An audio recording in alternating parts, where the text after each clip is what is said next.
अगला कि फसल में कीटनाशक डालते हैं, इसमें क्या पाप होता है? कीटों को मारने में पाप होता है, इसमें कोई दो राय नहीं, लेकिन किसको पाप होता है? किसान को नहीं।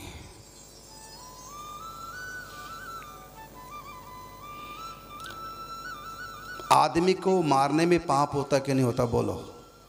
होता है ना, लेकिन जल्लाद को नहीं होता। जल्लाद को फांसी देने में पाप नहीं। तो आदमी को मारने में पाप नहीं और मच्छर को मारने में भी पाप है। इसका मतलब किसके लिए है किसके लिए नहीं, ये विचारणीय बात है। किसान अगर खेती नहीं करेगा तो सब भूखे मर जाएंगे, और खेती करने के लिए उसको हल जोतना है, पानी देना, उसमें कितने चींटियां डूब के मर जाती हैं।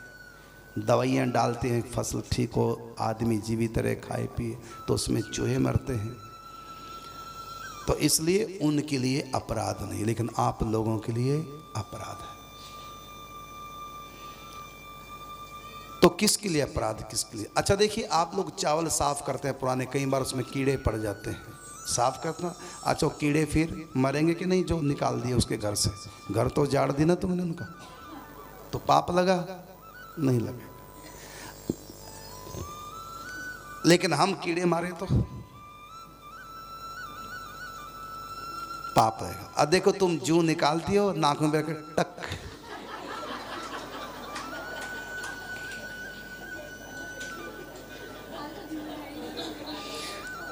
कोई नहीं मारता।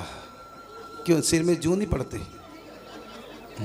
कोई नहीं, 84 को उसकी परिक्रमा 2-4 बार और कर लेना। बीमारी के कीटाणु, उनका नाश करने में कोई दोष नहीं। जीवाणु, कीटाणु, कीड़े मकोड़े, बीमारी के जो होते हैं उनको कोई अपराध नहीं, लेकिन केने के लिए ये अलग अलग इसका विषय। इसलिए कहा ना, कर्म की गति बड़ी गहन है। अच्छा, पैसे के लिए किसी को काट देना पाप है? फिर तो डॉक्टर सारे नरक जाएंगे। यही तो करते हो, चीरा फाड़ी करते कि नहीं करते? चाकू चोरी चलाते कि नहीं? लेकिन उनको कोई पाप नहीं लगता। और तुम किसी को ऑपरेशन करने जाओगे तो मार ही दोगे, तुमको जरूर पाप लगेगा। डॉक्टर के हाथ से कोई बच मर भी जाए तब भी उसको पाप नहीं लगता। और तुम चाकू चलाओगे किसी के पेट पे, चाहो बच भी जाए तब भी पाप लगेगा। क्योंकि डॉक्टर के लिए, अब देखो, डॉक्टर जब डॉक्टरी करते हैं तो पहला ऑपरेशन आदमी पर नहीं, चूहे पे करेंगे, मेंढक पे करेंगे, तो बेचारे मरेंगे, उनको कोई पाप नहीं लगेगा। क्योंकि उनका लक्ष्य इंसान को बचाना है, बचाना सीखना, ट्रेनिंग है। ऐसे क्षत्रिय शिकार खेलते हैं, जानवरों को मारते हैं, उनको कोई पाप नहीं। तुमको लगेगा पाप, तुम मारोगे तो, क्योंकि वो ट्रेनिंग ले रहे हैं दुश्मन से लड़ने की, निर्भय पद प्राप्त करने की, सीखने की, अलर्ट, कैसे सावधानी, दुश्मन से कैसे वार करना, कैसे छुप के वार करता, कैसे अपने आप की रक्षा करना, ये सब ट्रेनिंग राजकुमारों को, क्षत्रियों को जंगलों में जाके दी जाती थी। इसलिए उसी का नाम शिकार खेलना है। तो उनका लक्ष्य मारना नहीं होता था, यद्यपि मारते थे, लेकिन लक्ष्य मारना नहीं, लक्ष्य होता अपने देश की रक्षा करना, सीखना उनको। इसलिए उनको कोई दोष नहीं लगता। तो जानवरों को मारने से भी पाप नहीं, लेकिन किसके लिए? शिकार खेलने वाले क्षत्रिय जो ट्रेनिंग लेते हैं उनके लिए कोई पाप नहीं। किसी के नगर गांव को फूंक देना पाप है। हनुमान जी ने पूरी लंका फूंक दी, कोई पाप नहीं लगा। किसी स्त्री के बाल पकड़ खींचना, पराई स्त्री के, निर्दयी होकर खींच लिया, वो चिल्ला रही परवाह नहीं की, बोलो पाप है कि नहीं?